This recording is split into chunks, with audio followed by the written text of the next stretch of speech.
নমস্কার, 7 hour news নেটওয়ার্কে আপনাদের স্বাগত। দরজায় কড়া নাড়ছে লোকসভা ভোট। যে কোনো দিনই প্রকাশিত হতে পারে ভোটের নির্ঘণ্ট। তবে তার আগেই প্রথম দফার প্রার্থী তালিকা ইতিমধ্যেই প্রকাশ করেছে ভারতীয় জনতা পার্টি। পরবর্তী প্রার্থী তালিকাও খুব শীঘ্রই ঘোষণা করবে তারা। তবে এ বিষয়ে কিন্তু খানিক এগিয়ে রয়েছে তৃণমূল, কারণ তারা একেবারে পৌঁছে গিয়েছে দেওয়াল লিখনের পর্যায়ে। হ্যাঁ, এমনই অবাক করা কাণ্ড ঘটেছে দিনহাটায়। সূত্রের খবর, দিনহাটা শহরের সাহেবগঞ্জ রোড এলাকায় প্রার্থীর নামের জায়গা ফাঁকা রেখেই দেওয়াল লিখন শুরু করল তৃণমূল কর্মী সমর্থকরা। আর এই দেওয়াল লিখন কর্মসূচির একেবারে পুরোভাগে ছিলেন উত্তরবঙ্গ উন্নয়ন মন্ত্রী উদয়ন গুহ।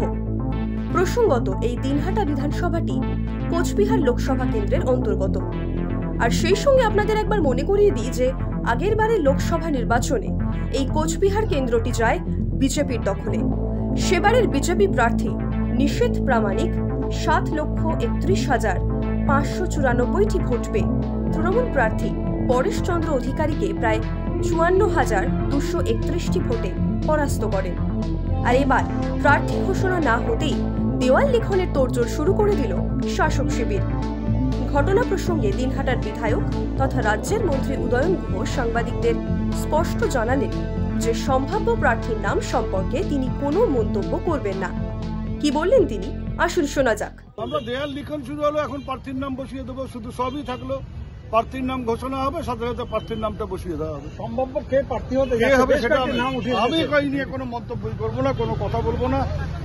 যা করার আমাদের নেত্রী করবেন, তিনি যেটা করবেন সেটাই দিন।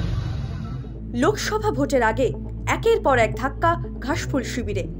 একদিকে দল বিরোধী মন্তব্যের কারণে কুণাল ঘোষকে শোকজ করেছে দল, আর অন্যদিকে মমতা বন্দ্যোপাধ্যায় ও অভিষেক ব্যানার্জির দীর্ঘদিনের সৈনিক তথা বরানগরের বিধায়ক তাপস রায়ও দলের বিরুদ্ধে একরাশ ক্ষোভ উগরে দিয়ে তৃণমূলের সঙ্গে সব সম্পর্ক ছিন্ন করেছেন। আর এরই মধ্যে প্রার্থী তালিকা ঘোষণার আগেই দেওয়াল লিখনের পর্ব শুরু হয়ে গেল দিনহাটায়। তাই সব মিলিয়ে লোকসভা ভোটের মুখে রাজ্যের শাসক দলের অন্দরে একের পর এক নয়া পর্বে সূত্রপাত ঘটছে। দিনহাটা থেকে দেবদাস বিশ্বাসের রিপোর্ট, 7 আওয়ার নিউজ নেটওয়ার্ক।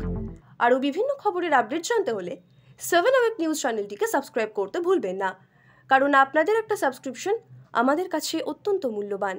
জয় হিন্দ।